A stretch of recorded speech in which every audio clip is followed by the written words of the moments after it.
ntabwo izemera ko ibirenge byawe biteguza, kandi kurinda ihora iri maso ntisinzira. Uhumure aho uherereye hose, uburinzi bw'Uwiteka bukuriho. Iyi ni ya saha iyo amasengesho y'ubutayu, kubohoza, guhamagara Imana, kwakira, kubatuka, kwigizwa imbere mu buryo bw'umwuka ndetse n'ubw'umubiri. Aya ni amasengesho y'ubutayu. Shobora kuba uhageze watumiwe utamaranye iminsi natwe hano kuhagira ngo tukwakire. Aya ni amasengesho y'ubutayu. Hashize igihe barafunze amasengesho y'ubutayu, hashize igihe abarokore tutemerewe kwinjira mu butayu, kandi murabizi ko amasengesho y'ubutayu agira imbaraga nyinshi cyane. Niyo mpamvu nashyizeho uyu mwanya w'isaha kuva saa 2 kugera saa 3, isaha iyo gusenga aya masengesho y'ubutayu. Aho uri mu modoka ubwo nayo turayita ubutayu, aho uri mu nzu yawe, aho uherereye hose, aho uri mu kazi, wambare kuteri zawe mu matwi dusengane, kandi akazi kawe unagakomeze nimba biri ngombwa ko akazi ugakomeza. Twinjiye muri bya birere byo gusenga, kubohoza ibyacu, kwakira ibyacu. Amasengesho y'ubutayu kuva na kera, abantu b'Imana, abakozi b'Imana, abantu basenga yo bazamukaga ubutayu, bamwe bakambara ibigunira. Imana yumvaga gusenga igahindura igihugu, igahindura imitima, igahindura quartier, igahindura imibereho y'abantu. Iki ni igihe nanjye Imana yashyize ku mutima, tuzasenga mpaka igihe amakonegisiyo y'iki kirere cy'ubutayu numva twimukiye mu yandi. Ntabwo azacika, ahubwo tuzimukira mu yandi. Ibihe bizajya biduhereza ibindi, ibihe byiza bizajya biduhereza ibindi. Tugiye gutangira dusenga. Nitumara gusenga turashimira abantu, niturangiza turaza no muri gahunda yo gusenga turasengera ibyifuzo. Hari abantu bagerageje kumpa ibyifuzo turi buze gusengera muri amasengesho y'ubutayu.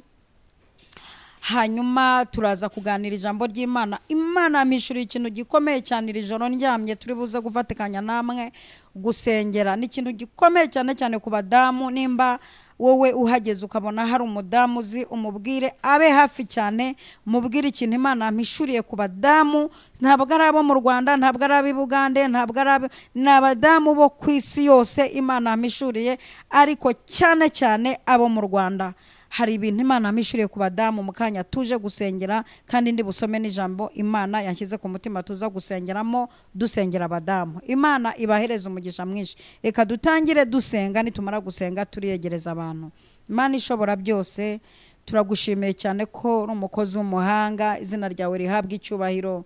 Uya ni amasaha y'amasengesho y'ubutayu, saha imwe yo kwinjira mu butayu tukavuga ko wera, tukagushimira ibyo wakoze. Wakoze ibikomeye bitarondoreka, waradutabaye mu gihe abantu bari badutaye, watugiriye neza, uratubanira mu gihe imiryango n'inshuti zatuvuyeho. Warwanya urugamba rukomeye rugeze mu mahina, uragaragara, imirindi yawe turayumva. Igihe urugamba rwari rugeze mu mahina waratabaye, ndabibona abantu batangarira Imana iri muri twe. Si ubwa mbere utabara, ufite uburambe mu gutabara ubwoko bwawe. N'ubundi muri aya masengesho hari ibindi bintu ugiye gukora. Ugiye guhindura ibintu bihinduke, ugiye kuzamura abantu mu buryo bw'umwuka, ugiye gutabara abantu mu buryo bw'umubiri. Ibintu bigiye guhinduka. Imbaraga zarwanyaga abantu ndabona zigiye kumenagurika. Ndabona ibiteye ubwoba bya kumanywa n'ibya nijoro bicishijwe bugufi muri aya masengesho.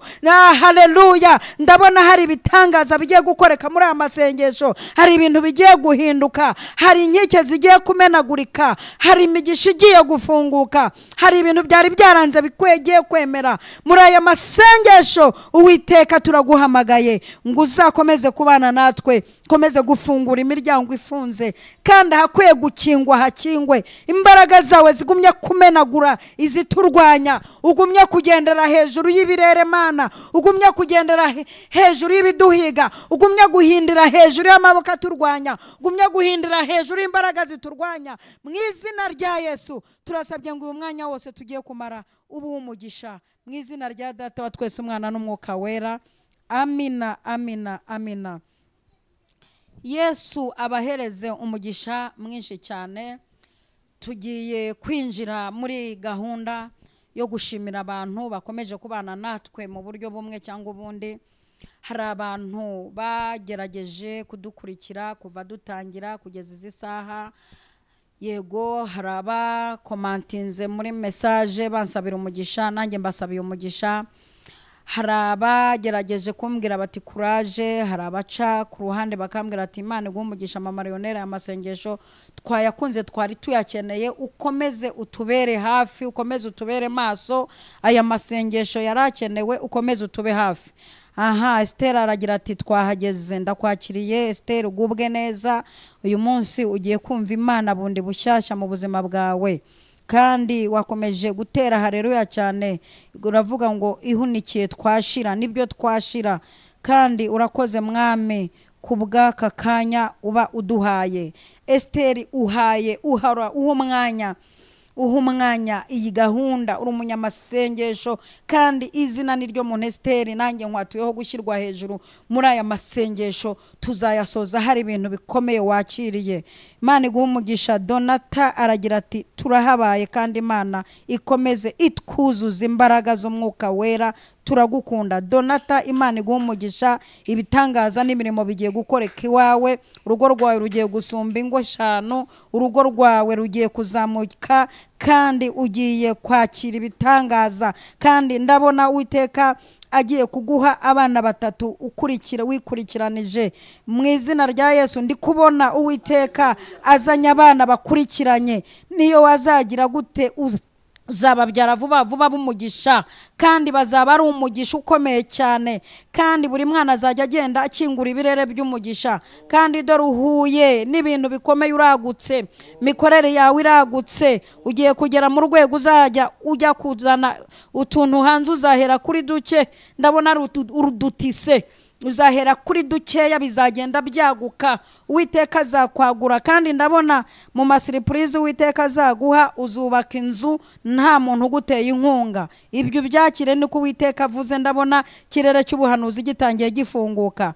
Josephine ati ngeza haya ati Imana ishimwe cyane gose Imana ibaha umugisha. Abaturanyi bacu bari mu gihugu cy'u Burundi ndabakingurukiye gose, mugubwe neza, Imana umukama aninahatswe rwose, ndabakunda, kandi Uwiteka agiye kugenderera icyo gihugu murimo mu buryo bwiza. Uwiteka agiye kubakuraho ibintu bimeze nk'inyonjo mwahetse igihe kinini, kandi ni igihugu kigiye kugwiramo abahanuzi, ni igihugu kigiye kugwiramo abakozi b'Imana. Igihugu cy'u Burundi kigiye kwakira Imana mu buryo bukomeye, abantu bazatangara, abantu bazumirwa, kandi mu rwego rw'isengero zose, si ngombwa ngo naba Pentecote, si ngombwa ngo nabaki, ni igihugu kigiye kugira ububyutse bw'igihe gitoya, ariko ubwo bubyutse bugategurira ikintu gikomeye. Imana ibaha umugisha, ndabakiriye cyane abo twararanye iri joro mu isaha imwe, mugubwe neza, imirimo n'ibitangaza bikoreke ku buzima bwanyu. Imana igiye kwiyerekana muri aya masengesho, hari inzandiko zigomba guhindurwa, hari ibintu byari byaranyanyagiye Uwiteka agiye kwegeranya, hari ibintu byari byaragiye ibumoso Uwiteka agaruye iburyo, kandi muri aya masengesho harimo gukangara. Uwiteka hari abanza agiye gukangara, hari imyuka agiye gukangara, Uwiteka agiye kuguhunikira, nawe ugiye kugira stock, ugiye kurya ku bigugu, ugiye kurya ku mafaranga y'amagugu, uzajya ubika, ntutekereze no kuyabikuza vuba, kuko Uwiteka agiye kukwinjiza mu birere byo kujya urya amafaranga y'amagugu. Turaza gusengera abakobwa banditse banyandikiye bati natwe turashaka abasheri, kandi murababona mu izina rya Yesu, nitegeko murababona, kuko aya masengesho Imana ambwiye ko hazakorekamo ibintu bikomeye. Hari abasore bari bwakira akazi bakarya imishahara, kandi bakabona ineza y'Imana ku buzima bwabo, abo nabo turi buze kubasengera. Hari ingo ziri bwakira ibintu bidasanzwe, kandi dukomeje kwakira Zamara TV. Ndakunda cyane aba banyamakuru bakomeza nabo kunkurikirana, ni urwego rw'uko barenze imyumvire, barenze imbaraga z'amashari agendera muri ibi birere byabo. Aba banyamakuru, aba bagira cano bakomeza kunkurikirana. Zamara TV nguhaye ikaze, uragira uti natwe twahageze, mushumba habwa umugisha, n'Imana twari tugukumbuye. Imana ibaha umugisha, igira ubuntu. Ariane karibu sana, uko hageze Uwiteka nawe agere mu byawe. Ati nanjye nahashitse, ndagomba kuzura mwemu yera. ugombe wuzure mwe muyera uhanurira amahanga ubu umukozi w'Imana ukomeye muri Afrika no hanze ya Afrika kandi ikirere cyawe Uwiteka arakizamuye. Twakiriye Agape TV, Imana iguha umugisha. Uyu ni n'umunyamakuru wabigize umwuga ufite na channel ye Agape TV.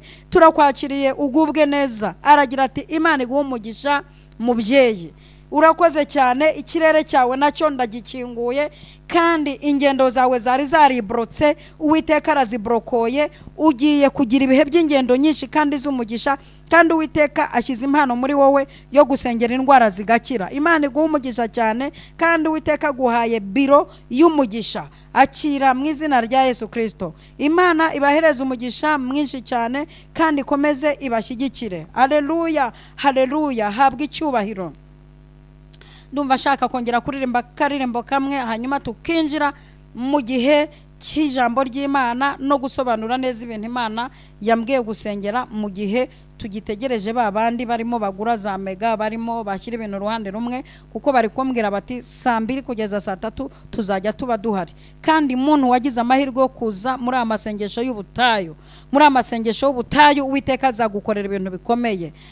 Agapati ndabyakiriye, turabyakiriye, akira mu izina rya Yesu. Muri amasengesho y'ubutayu tuzasengera abantu b'ubwoko butandukanye, abantu benshi uzi bakunda gusenga amasengesho y'ubutayu.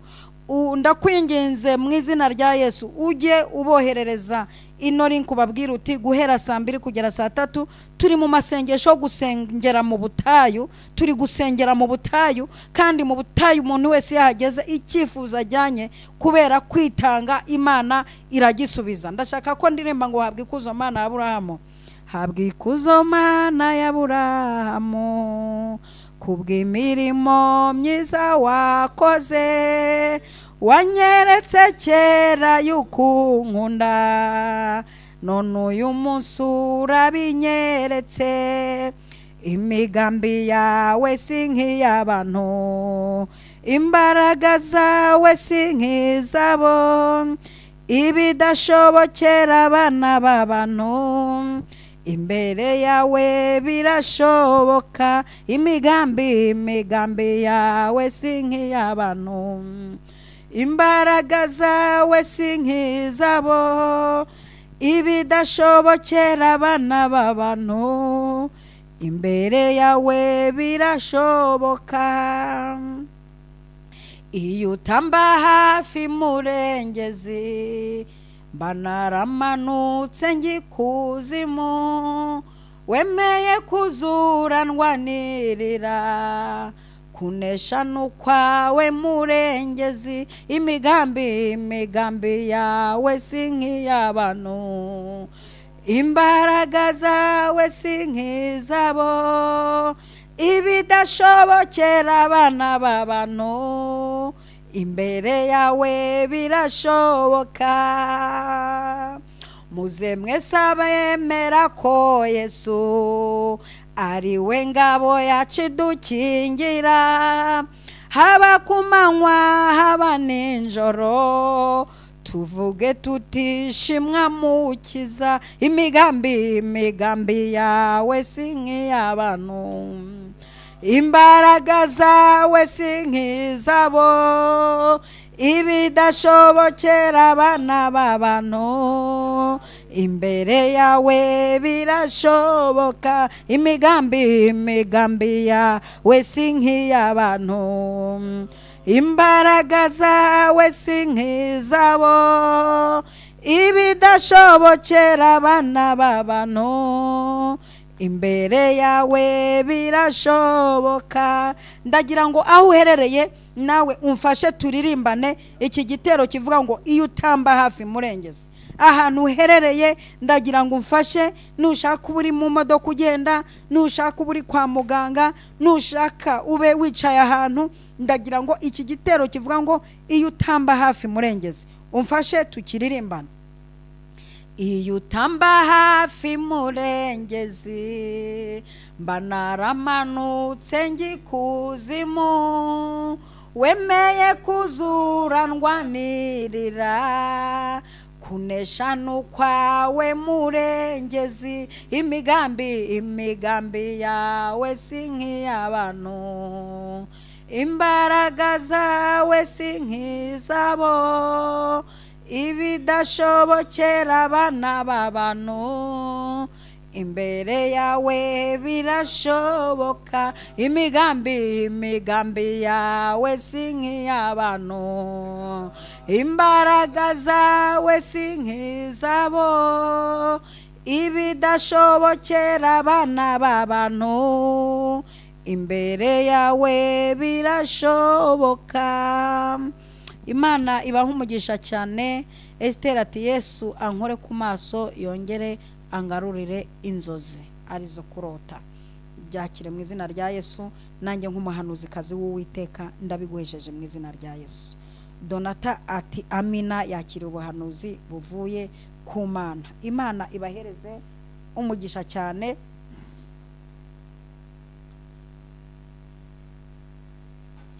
Ndagira ngo tukomeze kubabwira ngo imbaraga zikurwanya zivuye mu majyaruguru, izo zose nzikubise hasi mu izina rya Yesu, kuko ndashaka ko igihe winjiyemo ugiye kugira uburinzi budasanzwe. Ndashaka ko uhagarara mu kintu cyitwa ubudahangarwa. Nimvuga ubudahangarwa ntubyumve nk'ijambo usanzwe usoma, nturifate nk'ijambo usanzwe ubwirwa, ntuvuge nk'ijambo uzi kwandika neza mu ndimi zose. Ubudahangarwa ubyumve ko ari ijambo rimanutse nonaha Uwiteka azanye ubudahangarwa kuri wowe. Iyo ubudahangarwa buje, ubwo nukuva ku musatsi kugeza ku mano ntibihangarwa. Iyo Imana ivuze ubudahangarwa nukuvuga ngo na business zawe ntizihangarwa. Iyo Imana ivuze ngo nzanye ubudahangarwa ku buzima bwawe, n'abana ntibahangarwa. Ubudahangarwa ndi kuvuga buje mu buryo butandukanye nuko wajya gubusomerwa. Aka kanya Uwiteka agushize ikintu cyitwa kudahangarwa. Nukuvuga ngo n'umuntu waba ari umuhanga mu kuroga bikemera ntibigikunze, kuko aya masengesho Imana igushizeho ubudahangarwa. Imbaraga zizakurwanya ziturutse mu majyaruguru ntabwo zizagushobora, kuko washyizeho ubudahangarwa, zihawe stop. Imbaraga zizakurwanya ziturutse mu majyepfo, izo ngizo ntabwo zizagushobora, kuko warangije gushyirwaho ubudahangarwa. Imbaraga zizakurwanya zihagurukiye aho utuye, haba ari mu mujyi rwagati cyangwa ari mu cyaro, warangije gushyiraho ubudahangarwa, ntibizakugeraho. Iburasirazuba imbaraga zihaturuka, izo zipfuye ubusa mu izina rya Yesu. Wakira ubudahangarwa, ibigutera byose biturutse mu mpande enye z'isi no mu mpande enye z'igihugu bihawe stop, ntibizongera kukugeraho, kuko wakira ubudahangarwa bukomeye, kugera no ku nzara zawe, kugera no ku maso yawe, kugera no ku bigohe n'ibitsiki. Wakira ubudahangarwa bukomeye mu izina rya Yesu Kristo, amina. Imana ibahereza umugisha mwinshi cyane. Iri joro rero nahishuriwe ibintu bikomeye ariko binababaje ku badamu, aribyo nshaka ko tuvuga mu kanya. Nkasoma ijambo ry'Imana. Reka mbanze nsome ijambo ry'Imana nindangiza mbabwire, kuko hari ibintu tugiye kumenagura byahagurukiye abadamu. Indirimbo za Salomo igice cya 2 umurongo wa 14. Iri jambo ndarisoma nindangiza mvuge icyo kintu Imana yampishuriye, kandi twongere tunarisubiremo. Mimi Minyoni, karibu sana, Imana iguha umugisha, turakwakiriye muri iri teraniro. Hanyuma hari n'abadukurikirana ntibandike, ariko ntacyo bitwaye, n'uburenganzira bwabo, ariko nabo turabakiriye. Indirimbo ya Salomo igice cya 2 umurongo wa 14 haravuga ngo, numa yanjye we uri mu mitutu y'urutare no mu bishumiko byo mu bihanamanga. Reka ndebe mu maso hawe numve n'ijwi ryawe, kuko ijwi ryawe ari ryiza n'uburanga bwawe bukaba buhebuje. Iyi ni message Imana yampaye yo guha abadamu. Iri jambo nsomye ni iry'Imana yampaye, dore ko hari abahanuzi bavuga bati reka tubanze tuvuge ko Imana ari byo yaduhaye kugira ngo bareshye abantu cyangwa bumvikanisha ibintu bya cyane. Yewe iri jambo Imana yarimpaye, iri mpana na message y'abadamu ngiye kuvuga. Iyi message ninyivuga nkasubiramo iri jambo, urahita wumva icyo Imana yashatse ku buzima bwawe. Yewe Imana nyeretse ko abadamu barananiwe, bafite n'ibibananije, ikintu cya mbere kinanije abadamu muri iyi minsi bahuye n'ibigeragezo mu ngo, bahura n'ibigeragezo mu ngo bikomeye. Imana ibashyigikire cyane. Ndi kuvuga izi nzozi twakiriye ubumwe bw'abera ministry, ati mama Lionel muhanuzikazi, Imana iri kumwe nawe, amavuta. Imana iguha umugisha papa wanjye, urampanuriye rwose, nibyo Imana iri kumwe nanjye, kandi nawe Imana iri kumwe nawe kuko igiye kugukoresha ibintu bikomeye hano mu isi. Hanyuma Imana impa inyereka abadamu iminaniro bafite iminaniro y'ingo, aba badamu bemeye kunanirirwa mu ngo. Imana anyeretse ko bemeye kuba inyangamugayo. Abandi banze iminaniro y'ingo barasenya, baragenda, babona ntibabishobora, barazihunga ndetse cyane.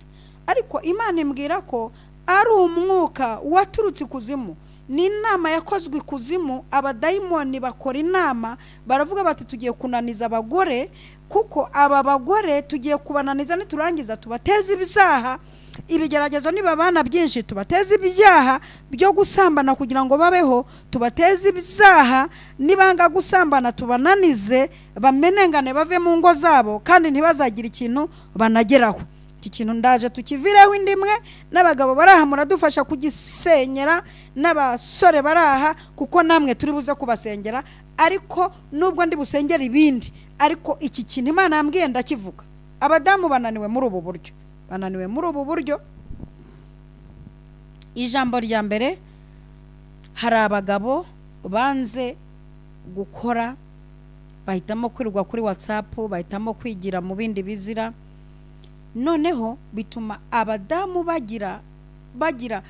bakora imirimo itanabareba, reka mbivuge gutyo, bakora imirimo itanabareba, bakora inshingano zabo, bakora n'iz'abagabo babo. Voilà, ntangiye kubyumva. Très bien, nihaye très bien.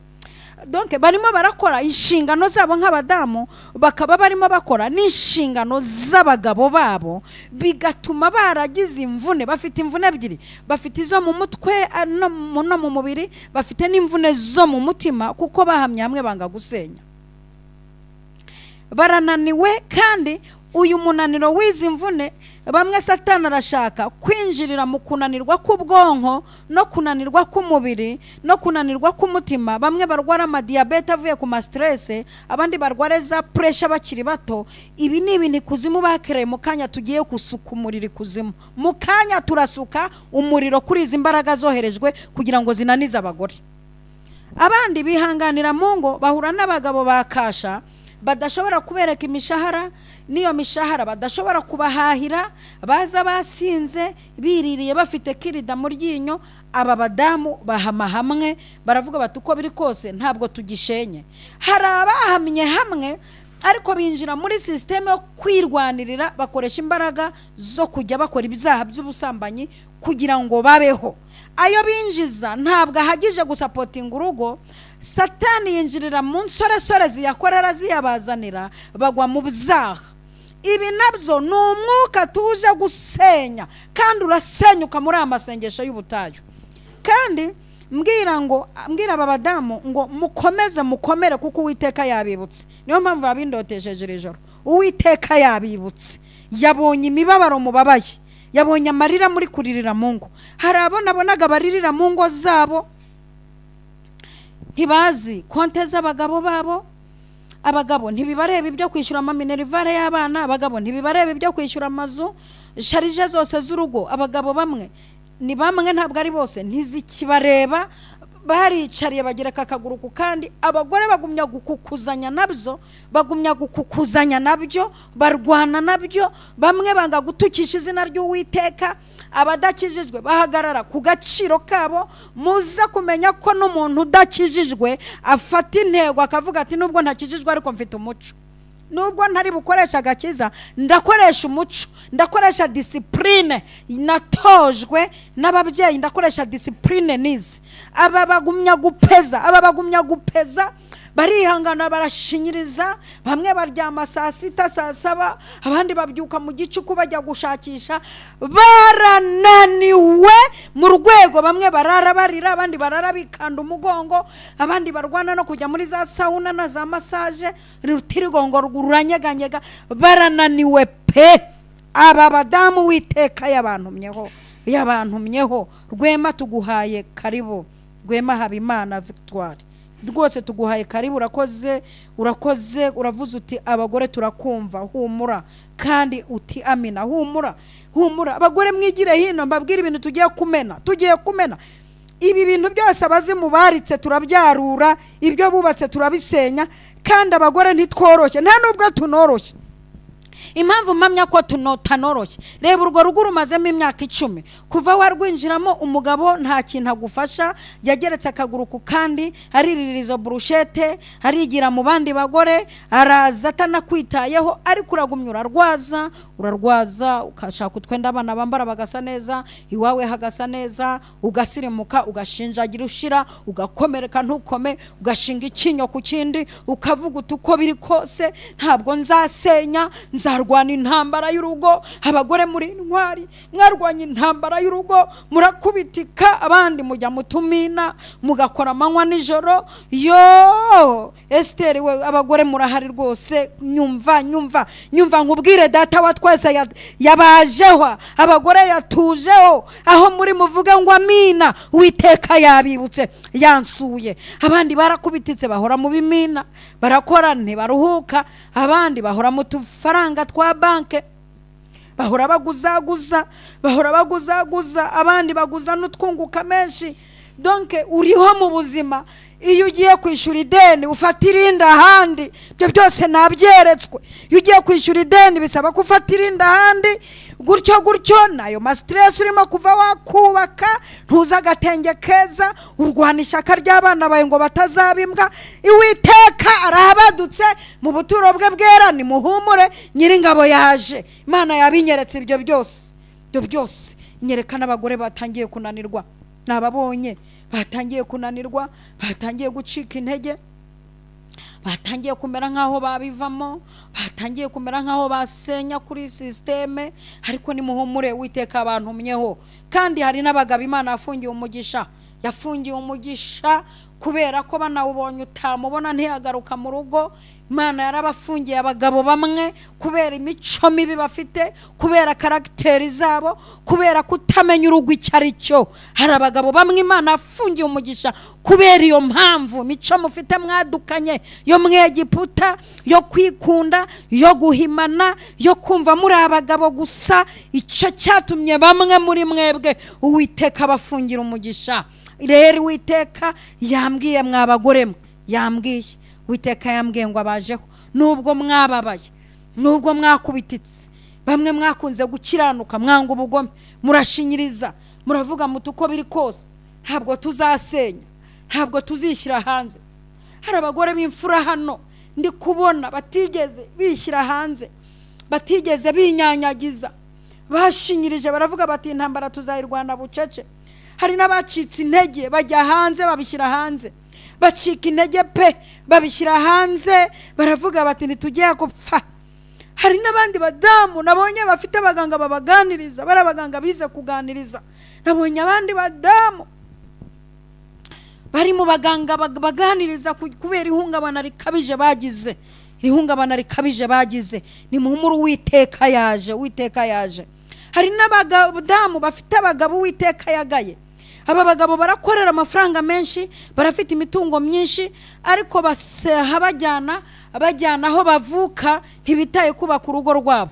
Abandi bagira amakonte bashyiraho atazwi, abandi bakora berekeza mu mafamiye, ariko ntibite ku ngo zabo, kubera ko babonye umugore bashakanye ashoboye, ari nyiramiruho. Nukuri Uwiteka Nyiringabo kubw'ibyo bintu Uwiteka yambwiye ngo yaje guhoza aba badamu amarira. Reka noneho njya nasoma rya jambo, urahita wumva icy'Imana yakuntumye, urahita wumva urukundo Imana igukunda.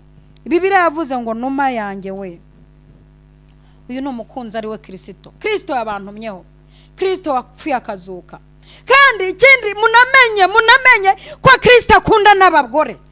Ni no mpamvu iri jambo yanarimpaye. Kristo afitanye amakonegisiyo akomeye n'abadamu. Afite konegisiyo zikomeye n'abadamu. Aza yanyuze mu mudamu, azuka kumva abadamu nibo bazindutse. Umugore yamuhanaguye umusatsi, yakoresheje umusatsi ahanagura Yesu.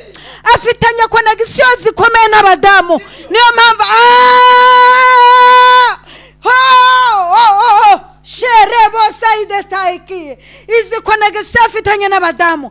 Yararebye ari mu ijuru, abona murimo murafatwa nk'ibitorotoro, muri gufatwa uko mwiboneye, bari kubagira uko mwiboneye, mwabaye nk'ibipishi by'urugo.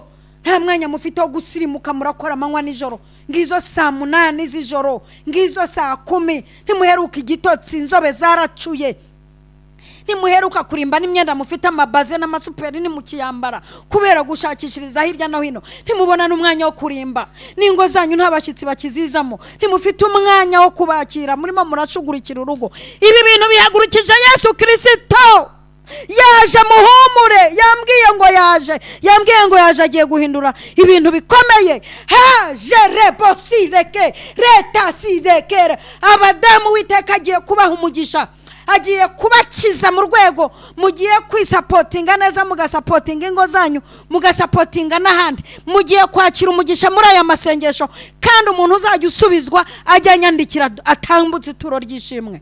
Dushimira Imana, ashimira Imana ko hari ibintu yakoze muri aya masengesho y'ubutayu. Umva uko Yesu yababwiye, mwumva imitoma Yesu yabihereye.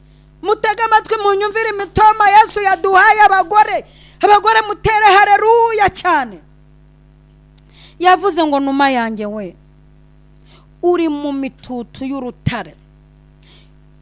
Imitutu y'urutare ndasobanura aka kantu. Cyambere ndavuga ku rutare mvuge n'umututu. Abantu bavutse mu cyaro muramfasha kubyumva. Iyo hagiye kuzamuka ikintu mu butaka hiyasa imitutu.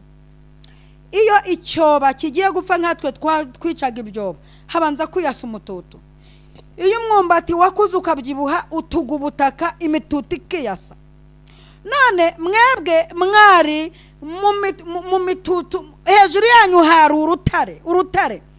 Mwari mumeze nk'abari tsikamiwe n'urutare, ariko urwo rutare rwarangije kuba imitutu. Niko Yesu ababwiye, rwarangije kuba imitutu, rwamenetse mugiye gusohoka. Mana ishimwe, mugiye gusohoka. Umva kandi uko Bibiliya ivuga ngo no mu bishumiko byo mu bihanamanga.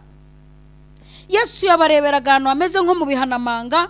Mwari mumeze nk'abantu bari mu bihanamanga, nta gucya ku maso, nta mwanya mufite wo kwisiga n'utwo tuvuta twiza mwaguze, niyo sabune nziza waguze wo gukaraba, nubona umwanya wo kuyoga, nturyama, ntugira gute, uhora unaniwe, uhora urwaye umutwe, uhora na paracetamol, uhora wimyoza, ntuheruka guseka, byagize n'ingaruka ku bana.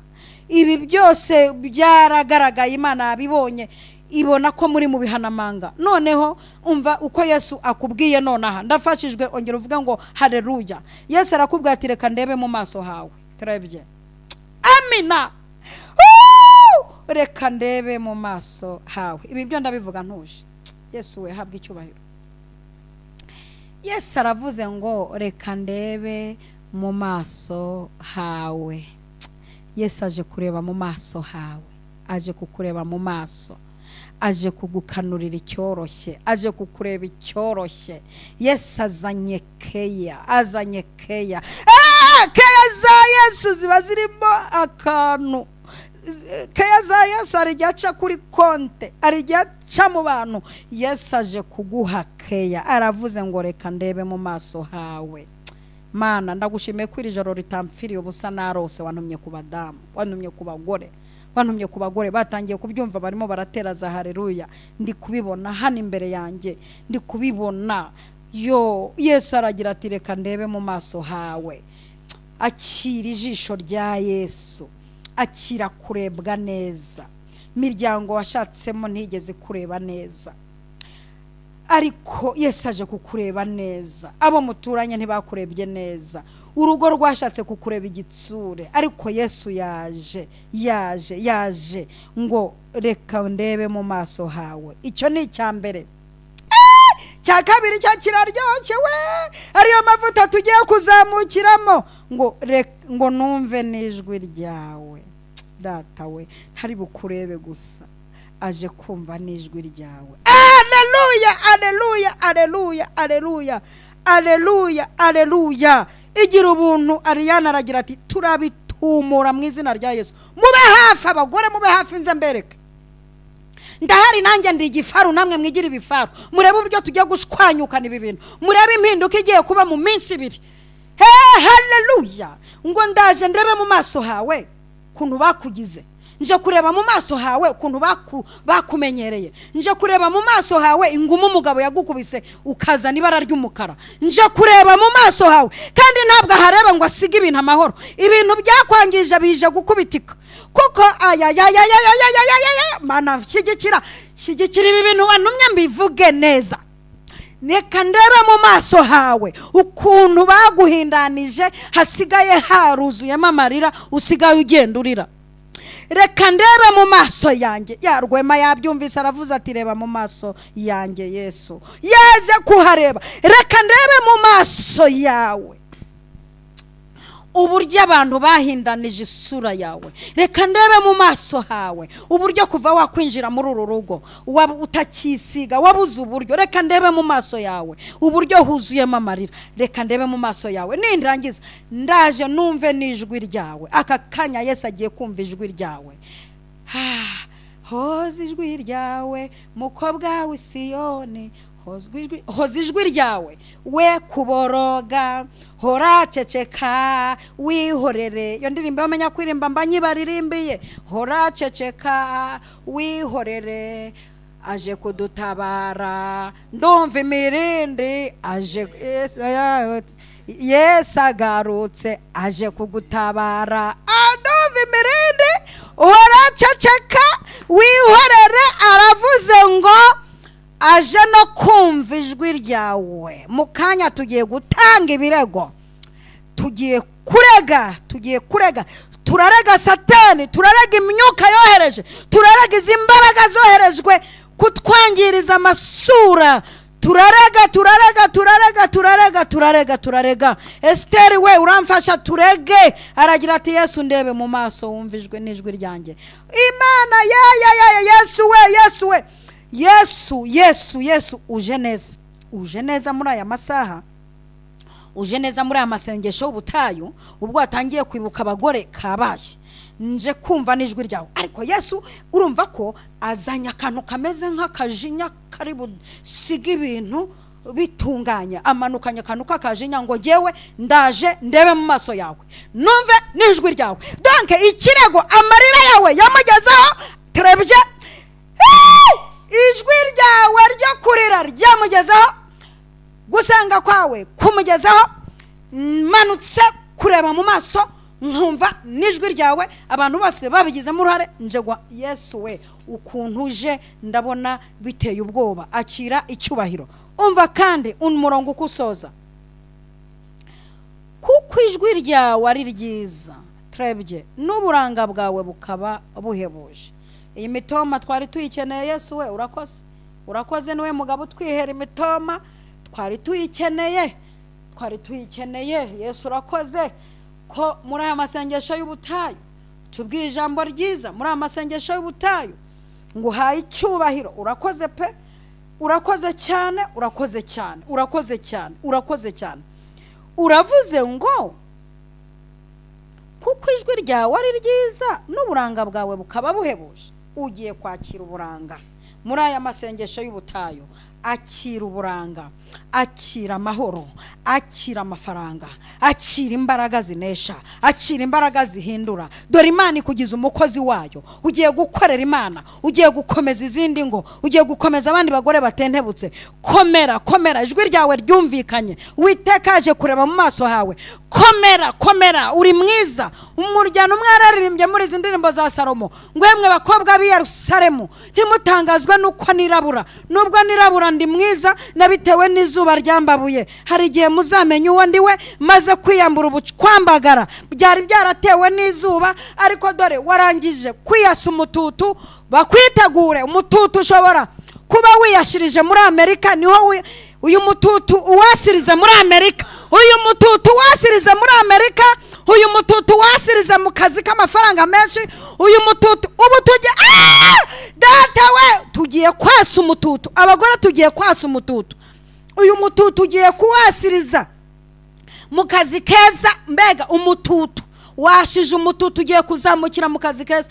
Iyo ikintu cyashije umututu bisobanuye kuzamuka. Ntabwo umuntu umututu we yashije ntabwo umuntu aba amanuka, umututu ni ukuzamuka. Ugiye kuzamukira mu kazi keza, ugiye kuzamukira mu bitabashwa, ugiye kuzamukira i Burayi, ugiye kuzamukira mu ngendo z'umugisha. Bakwitegure ahandi banza gukora niho umututu wiyashije.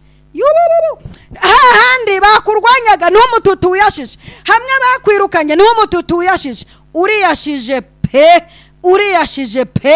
Ayiwe humura. Ariana aravuze ati uncemo mana unkoreshe ndakwemereye. Umva, umututu wiyashije kuri wowe, umututu wiyashirije mu murimo w'Imana, ugiye gukorera Imana mu buryo bukomeye. Imana ibaha umugisha mwinshi cyane. Iyi minota isigaye turasengeramo ibi byifuzo, turohereza imbaraga z'amasengesho kuri uru ruhinja rutaramara n'icyumweru ruryamye muri Amerika mu bitaro, rucometsemo ibyuma mu mazuru, rucometsemo ibyuma mu nda, rucometsemo ibyuma mu matwi, rucometsemo ibyuma mu bituza. Umutima warwo uratera cyane, umeze nk'ugiye gucika. Tugiye kohereza amasengesho agenda mu kanya, aragenda agera muri ibyo bitaro by'Abanyamerika. Uyu mwana arabaho, azakomere, azaba umwana w'ikirangirire. Uru ruhinja turuhesheje kubaho nubwo rutariho. Iki kiganza mu kanya nababwiye agatendo kigiye kuzakora muri amasengesho y'ubutayu. Iki kiganza Jemima karibu, Jemima Jori dushime karibu, uragira uti amen. Iki kiganza nababwiye ibintu kizakora ni ibintu bya danje. Iki kiganza mu kanya tugiye kugituma kuri rura ruhinja muri Amerika, mu minsi 3 ruraba rukize. N'abaganga nibapima barasanga ibintu ari trebye. Ubwo turubujije gupfa ntirugipfuye kubwa amasengesho y'ubutayu. Ikindi, hari umuntu uri Burundi sinshatse kuvuga izina rye, yanyandikiye icyifuzo aravuga ati giye ucyo nshaka n'umusheri, nta kindi genda shaka umusheri. Uyu musheri tugiye kumuhagurutsa aherereye hose, kandi azari umusheri ufatika, azakaze, azari umusheri uje gukemura ibibazo byose ufite. Turamushika muri amasengesho y'ubutayu. Igira ubuntu Ariane yafashijwe ati ya ati mana undabe jewe umudamu nkundu nyemere unkoreshe ndi tayari. Imana igumugisha. Mana nyiringabo, turaje tugusenge, abagore turaje tugusenge, abagabo bateraniye hani musigaye, abasore n'inkumi mwateraniye hani musigaye, kuko mugiye kumfasha. Tugiye gusengera ibyifuzo, turi kwerekeza ku musozo. Turaje dusengere ibyifuzo, turaje ibyo byose mvuze tubisengere. Abagore mube hafi, Yesu yaje kubareba icyoroshye, Yesu yaje kubazamura. Ijwi ryanyu mu kanya murarizamura, kandi uzajya agira ikibazo cy'umwihariko ajya aca ku ruhande, anyandikire kuri izo nimero mwahawe aho hejuru, ajya aca ku ruhande. Kandi uzajya ufashwa umutima ukamukoraho, ajye anangurira n'amazi. Mumvane kuri aya masukano. Tugiye gusenga. Twatangiye tuvuga ngo mana nduburira amaso yanjye ku misozi, gutabarwa kwanjye nta handi kuva. Iyi ni indirimbo Dawidi yanayiririmbye. Kuwiteka niho guturuka, ko Mana yaremye ijuru n'isi. Ibintu nyene bidaturutse kuwiteka sinabaho. Gutabarwa kwanjye nta handi guturuka ni kuwiteka, Imana yaremye ijuru n'isi. Haleluya. Umva rwema komera. Imana igumugisha aravuze ngo uyu mwana abeho. Mwese mu byature, mwese mumfashe gutsikamira urupfu, turuvireho indimwe, uyu mwana abeho. Uyu mwana abeho. Mwese mumfashe gutsikamira urupfu rusebe. Uyu mwana yaravutse ari imfura, uyu mwana avutse ari imfura. Iwabo bazi gukorera Imana, igisekuru cy'iwabo gikorera Imana kirasenga. Muramfasha twebwe tugiye kwirema inteko dutsikamira urupfu, uyu mwana abeho. abeho amukize mu izina rya Yesu. Tugiye gusenga mu kanya. Mana nyagasani, shimwa Yesu umucunguzi, Mana we shimwa nawe mwuka we, Mana yanjye we mwuka wera wamutunyesheje. Turavuga ishimwe ryawe, turavuga imbaraga, turavuga ya mirimo iyo twakubonanye. Turavuga ishimwe ryawe, turavuga imbaraga, turavuga ya mirimo iyo twakubonanye. Abiringiye abantu barabahemukira, ndetse babahanga amaso banabakoze isoni. Wowe ntujya uhemuka kandi ntukoze isoni. Habwa ikuzo Mana yanjye kuko urabikwiriye. Wowe ntujya uhemuka kandi ntukoze isoni. Habwa ikuzo Mana yanjye kuko urabikwiriye. Haleluya, haleluya, haleluya, haleluya, haleluya. Turavuga ishimwe ryawe, turavuga imbaraga, turavuga ya mirimo iyo twakubonanye. Ibi bintu twarabikubonanye Yesu. Ibyo tuvuga tubikuziho ufite uburambe. Twarabikubonanye, twabonye umwakura, twabonye umuntu yarasebye uramusebuzura, twabonye umuntu yarajomura mujomwora, twabonye umuntu yaragiye kugwa ishanga inyuma y'ishyamba uramuzana, twabonye ukura abantu mu rupfu barugezemo, twabonye utabara abantu bari bagumiwe barashaka. Imirimo tuvuga twarayikubonanye. No mu minsi ishize wanyarukiye kwa sister wacu Sara, umubyaza ashaje, amagambo ashira ivuga muri karitsiye. Iyo mirimo twarayikubonanye. No mu gihe gishize hambere hariya wageze kwa Hana, tukubonana imirimo usebya Penina araseba ku musozi yarafashe ijambo. Imirimo twarayikubonanye. Twarayikubonanye imirimo ugeze kwa Lazaro amazi iminsi ine mu gituro, asohoka mumva ashinjagira atera haleluya avuga ngo nimumvugire ngo Imana. Imirimo twarayikubonanye ugeze kwa Yayiro, abafarisayo n'abasadukayo bacanye ikiriyo, bazi ko agakobwa kapfuye bacana ikiriyo. Yesu ahageze aravuga ati muzimye izo nkwi zanyu n'imiriro muzimye. Ni muzima agakobwa haguruka. Iyo ni imirimo twagiye tukubonana.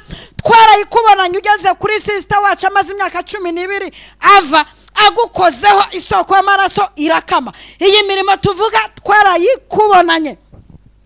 Aleluya, aleluya, aleluya. Twagiye tukubonana imirimo aho ugera umugabo baramuhaye akato Barutimayo ajojoba umwanda agira ate, anahagurutse yakumenye, ahagurutse bajerokone bashaka kumwicaza ngo uri gusakuriza umwigisha, uri kuje na sirikarasiyo zaha, protokoli itangira kumwigizayo ngo ari kuje na sirikarasiyo zawe. Abanyabibazo ntibigeze bakujena, ahubwo wamye ubwira abanyabibazo ngo nimuze munyegere. Urangije uramukiza Barutimayo arakira. Urongera ukora umugabo ku maso, arangije uramubaza ngo uragenda, arangije aravuga ati ndagenda, ariko nubwo ngenda ndi kureba nkabona ibirori ndi kubona ibiti bigenda. Urangije umukoraho bwa kabiri utucamekamo amarezo yo gukanura, arangije ati gahunda ubu ndakanura ubu ndagiye. Imirimo twarayikubonanye. Hari umugabo wavuze ati jyawe nkiza kutizera nigendere, nta sengesho nkeneye, nta gitangaza nkeneye, nkiza kutizera. Arangije tacomoka caho agenda akize kutizera. Imirimo tuvuga twarayikubonanye.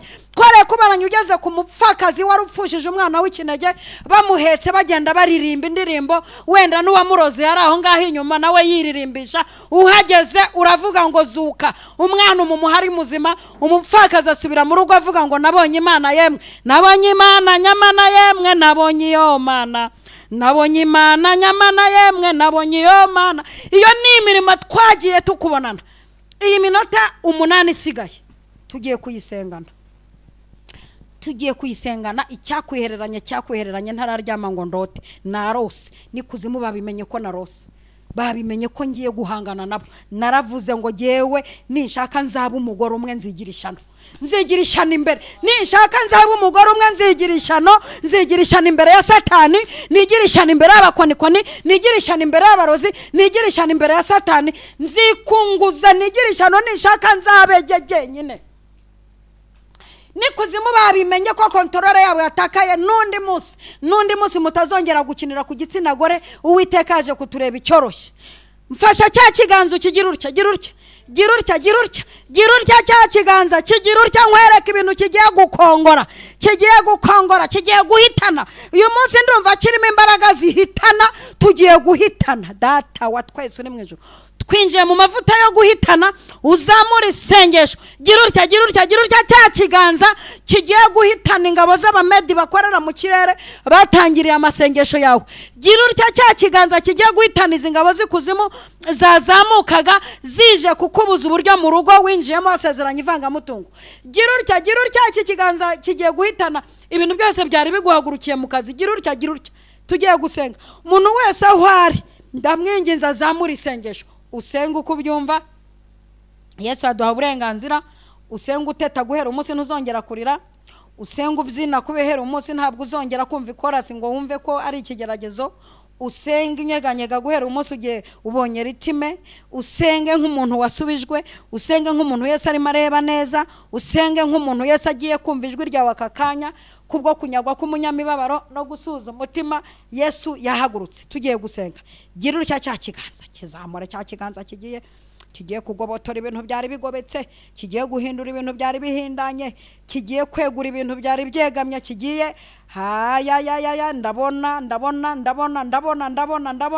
ndabona hari ibintu bihindutse muri uru rugo rw'umuntu witwa Doroteya, ariko bamwita Dorote kubera aho atuye. Ndabona ibintu bihindutse mu rugo rwawe. Urankurikirana ariko ntabwo ujya wandika. Uwiteka arambwiye ngo nkubwire ngo uyu mugabo yaragiye kandi yaragiye kugenda guhimye, ariko kubwaya amasengesho wabayemo agiye kukwereka imitungo yabitse ahantu. Ni ku Uwiteka avuze. Ndabona undi mudamu Uwiteka mpisha izina rye utwite. Urugurimo warutahanyemo umwana utari uwo mugabo, rwari mu manegeka, ariko Uwiteka ararwubatse kubw'iki kiganza kubw'aya masengesho. Akira kubakirwa n'Imana.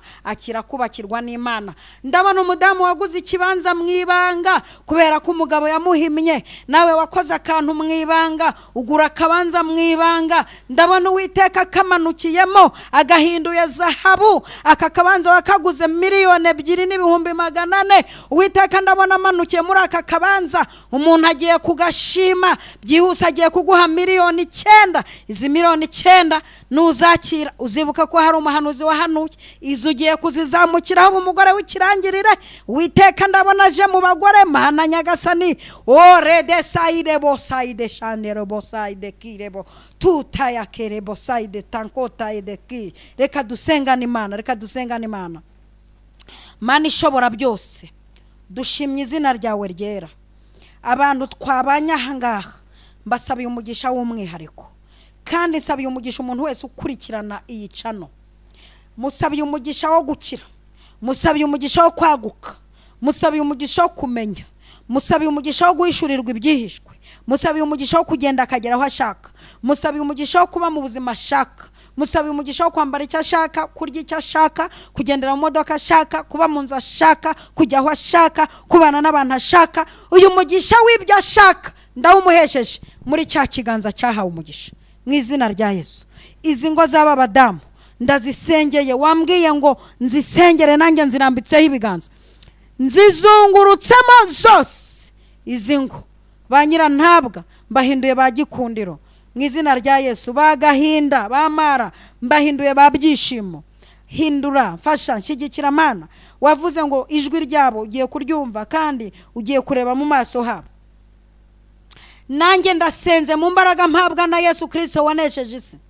Nsengeye aba bantu bose ndarambika ikiganza kuri aba bantu bose twabanye, mbarambitseho ikiganza. Iki kiganza wambwiye ngo iki kiganza kizakora ibintu bikomeye muri amasengesho y'ubutayu. Mbarambitseho iki kiganza, aba bantu bose twateranye, iki kiganza nkibarambitseho. Hindura ibintu bihinduke, kora ibyari byaranze, ibintu byagendaga gace byihute, urushundura rwabo rutangire rufate, ubahe kugenda hejuru y'ibyabagendaga hejuru. Mututu wabo wiyase, kandi wiyasirize aho bashaka, wiyasirize muri kampani bashaka, wiyasirize ku mushahara bashaka, wiyasirize aho bashaka gukorera. Ibyo kandi bagusaba byose iri joro ubikore mu munsi umwe. Iyi weekend irangire aba bantu bafite amashimwe adasanzwe. Urakoze Mana Nyiringabo, aya masengesho turayatumye, aya masengesho aracyagenda, aya masengesho nagende kuri aba bantu bakorera abandi, nagenda hindura ibintu, bakira imirimo n'ibitangaza ku buzima bwabo. Aya masengesho turayatumye, nagenda agera kuri bene wabo bari bagiye gupfa ntibabe bagipfuye. Aya masengesho turayatumye, nagenda ku bitaro ibikuru n'ibinini, agenda indwara zose zikire. Aya masengesho turayatumye ku bantu bari bagiye gupfa, tubahesheje kubaho kubw'aya masengesho y'ubutayu. Ndatura imbaraga kuri umuntu uri muri aya masengesho y'ubutayu, ndatura zanzo zizongere zigaruke, ryayerekwa ryongere rigaruke, bwa buhanuzi bwongere bugaruke, kandi ndatura ngo rya jambo ryongere rigaruke, za mbaraga zongere zigaruke. Ndatura imirimo bitangaza bikoreka ku buzima bwabo. Urakoze Mana, kiganza tugitunze muri iki gituza cy'uyu muntu uhambira ufite bande mu gituza. Ndi kukubona iki kiganza ngitunzeho, ndahagarika ibi bintu byose bigutera kubyimba nta mpamvu. Ndahagarika iyi miti bagusize ibi ya nyuma, iki kiganza nikibyimbura icyo gituza, izo bande nizihamburwe mu izina rya Yesu Kristo wanesheje isi. Urakoze Mana, tugukomeye amashyi menshi cyane, tukuvugirije impundu, tuvuze ko wera. Aya mashyi turayaguhaye, aya mashyi turayaguhaye. Akira amashyi n'aba bantu twateranye muri saro barayaguhaye, muri ubu butayu bwera barayaguhaye, aba bantu turi kumwe barayaguhaye, ababyeyi bavuze impundu, abasore bavuze ibikobwa. Aya mashyi turayaguhaye kuko y'abagore mu gahinda. Aya mashyi turayaguhaye kutabaye abantu. Aya mashyi turayaguhaye kubw'amashimwe mashashu uremye. Akira aya mashyi n'impundu n'ibyawe none n'iteka ryose. Urakoze Yesu. Amina, amina. Shalom, shalom. Nahejo muri aya masaha, ejo tuzaba turimbagura ibintu bimeze nk'ibishyitsi, ejo tuzaba turitagura. Iki cyumweru kirashira ugenda ahumutse, ntugendera ku butaka. Iki cyumweru kirashira ibintu byose byemeye. Amina, amina.